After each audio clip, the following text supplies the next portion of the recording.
வணக்கம் நண்பா. TNSTC latest செய்திகள். ஏற்காட்டிலிருந்து மதுரைக்கு பேருந்து சேவை துவக்கம். ஏற்காட்டிலிருந்து மதுரை மற்றும் சென்னைக்கு பேருந்து சேவையை அமைச்சர் ராஜேந்திரன் சனியன்று துவக்கி வைத்தார்.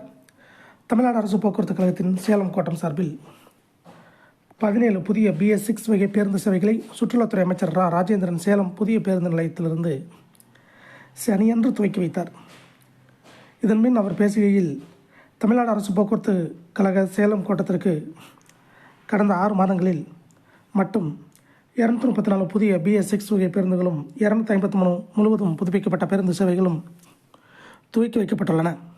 குறிப்பாக சேலம் மாவட்டத்திற்கு கடந்த 6 மாதங்களில் மட்டும் 128 புதிய BS6 வகை பேருந்துகளும் 139 முழுவதும் புதுப்பிக்கப்பட்ட பேருந்து சேவைகளும் தொடங்கி வைக்கப்பட்டுள்ளன.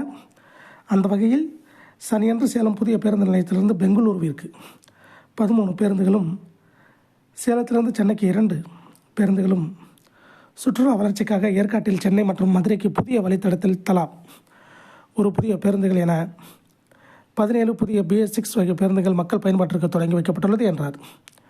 இந்நிகழ்ச்சியில் மாவட்ட ஆட்சியர் பிருந்தாதேவி, மாநகராட்சி மேயர் ராமச்சந்திரன், சேலம் நாடாளுமன்ற உறுப்பினர் DM செல்வகணபதி, சேலம் மேற்கு சட்டமன்ற உறுப்பினர் அருள், மாநகராட்சி துணை மேயர் சாரதா தேவி, தமிழ்நாடு அரசு போக்குவரத்து கழக நிர்வாக இயக்குனர் ஜோசப் டயஸ், பொது மேலாளர் செல்வம் உட்பட பலர் கலந்து கொண்டனர். இது போன்ற போக்குவரத்து கழக வேலைவாய்ப்பு செய்திகளை, அப்டேட்களை தெரிந்து கொள்ள நம்ம சேனல் சப்ஸ்கிரைப் பண்ணுங்கள், ஷேர் பண்ணுங்கள், லைக் பண்ணுங்கள். நன்றி, வணக்கம்.